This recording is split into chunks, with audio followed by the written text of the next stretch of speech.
আলাইকুম রহমতুল্লাহ। আমরা এখন আসছি জিন পাহাড়ে।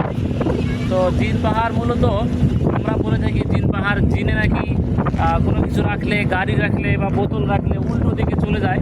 এটা আমরা আজকে এখানে ট্রাই করবো যে আসলেই সত্যি কি এই দিকে যায় কিনা। ঠিক আছে, এটা তো ভালো এই দিকে, মূলত এই বোতলটা যাওয়ার কথা ছিল এই দিকে, কিন্তু আমাদেরকে ড্রাইভার সাহেব বলেছে এই জিনিসটা এই দিকে রাখলে উপর দিকে চলে যাবে। এটা আমরা আজকে বাস্তবে দেখবো আসলে বিষয়টা সত্যি কিনা। এটা আমরা দেখার জন্য মূলত আসছি মদিনা থেকে। আমরা ওমরার উদ্দেশ্যে আসছিলাম, তো আমরা ইনশাল্লাহ মদিনা থেকে আসলাম জিন পাহাড়ে। আমরা এখন একটা বোতলটা দিয়ে ট্রাই করবো।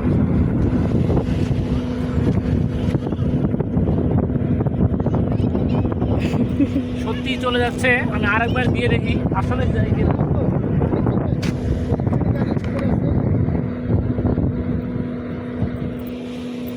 আপনারা দেখতে পাচ্ছেন বোতলটা এদিকে যাওয়ার কথা, কিন্তু বোতল এদিকে চলে যাচ্ছে।